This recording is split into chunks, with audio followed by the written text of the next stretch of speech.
Welcome to steno ज्ञान point. दोस्तों, आपके यूट्यूब चैनल स्टेनो ज्ञान पॉइंट में आपका बहुत बहुत स्वागत है। दोस्तों, इस वीडियो के माध्यम से आपके लिए लेकर आए हैं 90 शब्द प्रति मिनट की कोर्ट संबंधित लीगल डिक्टेशन। दोस्तों, डिक्टेशन की पीडीएफ अगर आप प्राप्त करना चाहते हैं तो वीडियो के डिस्क्रिप्शन में दिए गए लिंक को फॉलो करके आप वहाँ से प्राप्त कर सकते हैं, या फिर हमारे टेलीग्राम ग्रुप को ज्वाइन करके वहाँ से भी आप डिक्टेशन की पीडीएफ प्राप्त कर सकते हैं।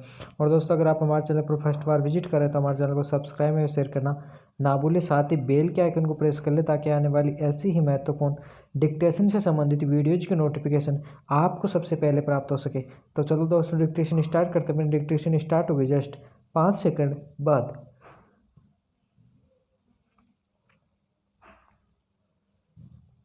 Yes, start. वकालत का धंधा झूठ बोले बिना चल ही नहीं सकता। विराम। ऐसा मैं जब विद्यार्थी था तब से सुनता आया हूँ। विराम। झूठ बोलकर मैं न तो कोई पद लेना चाहता था और न पैसा कमाना चाहता था। विराम। इसलिए इन बातों का मुझ पर कोई प्रभाव नहीं पड़ता था। विराम। पैरा।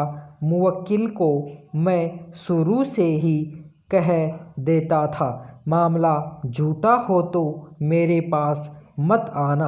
विराम। साक्षी को सिखाने पढ़ाने का काम करने की मुझसे कोई आशा न रखना। विराम। आखिर मेरी साख तो यही कायम हुई थी कि झूठे मुकदमे मेरे पास आते ही नहीं। विराम। पैरा। एक अवसर ऐसा भी आया। विराम। पैरा। जब चलते मुकदमे के दौरान मैंने देखा कि मेरे मुवक्किल ने मुझे ठग लिया है। विराम। मुकदमा जोहानिसबर्ग की मजिस्ट्रेट की कोर्ट में चलता था। विराम। उसका मुकदमा झूठा था। विराम। वह कटहरे में खड़ा इस तरह कांप रहा था मानो अभी गिर पड़ेगा। विराम। अतएव मैंने मजिस्ट्रेट को मुवक्किल के विरुद्ध फैसला देने को कहा और मुवक्किल बैठ गया। विराम। प्रतिपक्षी का वकील आश्चर्यचकित हो गया। विराम। मजिस्ट्रेट खुश हुआ। विराम। मुवक्किल को मैंने उलाहना दिया। विराम। वह जानता था कि मैं झूठे मुकदमे नहीं लेता था। विराम। उसने यह बात स्वीकार की और मैं मानता हूँ कि मैंने उसके खिलाफ फैसला मांगा, इसके लिए वह गुस्सा न हुआ। विराम। जो भी हो, पर मेरे इस बर्ताव का कोई बुरा प्रभाव मेरे धंधे पर नहीं पड़ा और अदालत में मेरा काम सरल हो गया। विराम। मैंने यह भी देखा कि सत्य की मेरी इस पूजा से वकील बंधुओं में भी मेरी प्रतिष्ठा बढ़ गई थी और विचित्र परिस्थितियों के रहते हुए भी उनमें से कुछ की प्रीति मैं प्राप्त कर सका था। विराम। पैरा। वकालत करते हुए मैंने एक ऐसी आदत भी डाली थी कि अपना अज्ञान न मैं मुवक्किलों से छिपाता था और न वकीलों से। विराम। जहाँ जहाँ मुझे कुछ सूझ न पड़ता वहाँ वहाँ मैं मुवक्किल से दूसरे वकील के पास जाने को कहता, अथवा मुझे वकील करता तो मैं उससे कहता कि अपने से अधिक अनुभवी वकील की सलाह लेकर मैं उसका काम करूँगा। विराम। अपने इस शुद्ध व्यवहार के कारण मैं मुवक्किलों का अटूट प्रेम और विश्वास संपादन कर सका था। विराम। पैरा। मेरे मुवक्किल साथी तथा मित्र पारसी रुस्तम जी एक बार बड़ी मुश्किल में फंस गए। विराम। अपने व्यापार की भी बहुत सी बातें वे मुझसे किया करते थे। विराम। लेकिन एक बात उन्होंने मुझसे छिपा रखी थी। विराम। पारसी रुस्तम जी चुंगी की चोरी किया करते थे।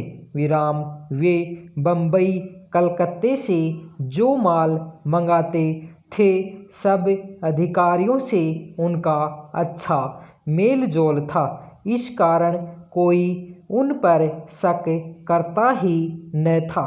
विराम वे जो बीजक पेश करते उसी पर चुंगी ले ली जाती थी।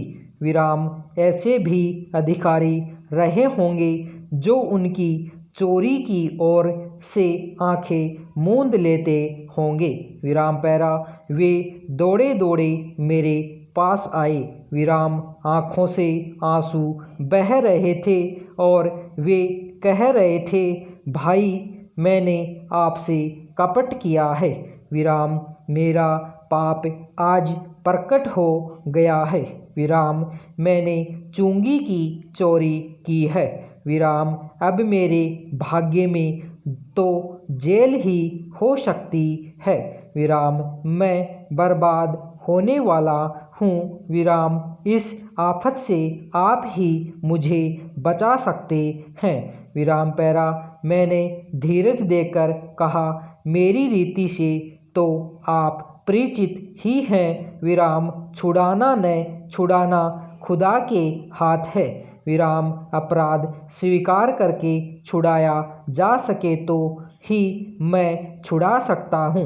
विराम पैरा इन भले पारसी का चेहरा उतर गया। विराम पैरा रुस्तम जी सेठ बोले, लेकिन आपके सामने मेरा अपराध स्वीकार कर लेना क्या काफ़ी नहीं है? पैरा मैंने धीरे से जवाब दिया, आपने अपराध तो सरकार का किया है और स्वीकार मेरे सामने करते हैं। विराम इससे क्या होता है? पैरा मैंने उन्हें समझाया, मैं इस मामले को अदालत में जाने लायक नहीं मानता।